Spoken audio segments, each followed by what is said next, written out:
Andhra Pradesh PCC chief YS Sharmila తన సోదరుడు ముఖ్యమంత్రి వైఎస్ జగన్మోహన్ రెడ్డిపై విమర్శలు కొనసాగిస్తున్నారు. కేంద్రంలోని బీజేపీ సర్కార్ ప్రత్యేక హోదా ఇవ్వకపోయినా జగనన్న మాట్లాడటం లేదని ఎద్దేవా చేశారు.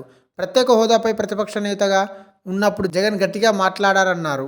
అధికారంలోకి వచ్చాక దానిపై పోరాటమే లేదని జగన్ ప్రభుత్వంపై విమర్శలు చేశారు. అలాగే కాంగ్రెస్ అధికారంలోకి వస్తే రాహుల్ గాంధీ ప్రత్యేక హోదాపై తొలి సంతకం పెడతారని ఏపీ ఓటర్లను నమ్మించేందుకు షర్మిల తీవ్రంగా ప్రయత్నిస్తున్నారు. అంతేకాదు ప్రత్యేక హోదాతో పాటు విభజన హామీల్ని అమలు చేయని బీజేపీతో ఎందుకు అంటగడుతున్నారని జగన్ని ప్రశ్నిస్తున్నారు. ఇవే అంశాలు జనంలోకి వెళ్ళి చర్చ మొదలైతే ఖచ్చితంగా బీజేపీతో జగన్కు గ్యాప్ పెరుగుతుందని షర్మిల అంచనా వేసుకుంటున్నారు. అయితే ఇంత తక్కువ సమయంలో షర్మిల వ్యూహం అమలు కావడం, కాంగ్రెస్ బలపడడం అసాధ్యం. అయితే షర్మిల ఎంట్రీతో బాబు పవన్లు సైడ్ అయిన పరిస్థితి కనిపిస్తుంది. మొన్నటి వరకు బాబు సభలకి విస్తృత ప్రచారం జరిగేది. అయితే ఇప్పుడు మీడియా సైతం షర్మిలపై ఫోకస్ చేస్తుంది. జగన్ వర్సెస్ షర్మిల అన్నట్టు హైప్ క్రియేట్ అవుతుంది. ఇది టీడీపీకి ఇబ్బందికరంగా మారవచ్చు. టీడీపీ అధినేత చంద్రబాబు వైసీపీ సర్కార్పై పెద్దగా నోరు చేసుకోవాల్సిన అవసరం లేదని, ఆయన కూల్గా రెస్ట్ తీసుకోవచ్చన్న కామెంట్స్ వినిపిస్తున్నాయి. ఎందుకంటే ఇప్పటి వరకు వైసీపీ పాలనపై ఎవరూ చేయని కామెంట్స్ని పీసీసీ షర్మిల చేస్తూ రెచ్చిపోతున్నారు. షర్మిల ఇప్పటి వరకు చేసిన ప్రసంగాలు గమనిస్తే విషయం ఏంటో స్పష్టంగా అర్థమవుతుంది.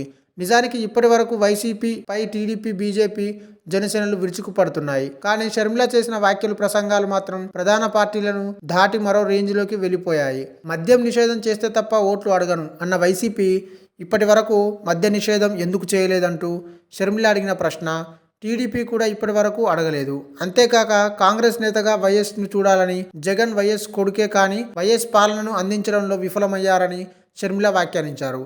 కొన్ని విషయాలను షర్మిల గట్టిగానే ప్రశ్నించారు. ఈ దూకుడు చూసిన తర్వాత ఇప్పటి వరకు ప్రతిపక్షాలు వైసీపీపై చేసిన విమర్శలు ఒక ఎత్తు అయితే షర్మిల ఒక ఎత్తు అన్న టాక్ వినిపిస్తుంది. దీంతో ఇక చంద్రబాబు సభలు, ఆయన ప్రసంగ తీరు సైడ్ అయ్యే ఛాన్స్ కనిపిస్తుంది. ఇవే ఆఖరు ఎన్నికలు, గెలుపు అనివార్యం అని భావిస్తున్న చంద్రబాబు పార్టీ కోసం, వైసీపీని నిలువరించడం కోసం చాలా శ్రమించారు. అయితే ఇప్పుడు బాబు చేయాల్సిన పనిని షర్మిల చేస్తుందని విశ్లేషకులు అంటున్నారు.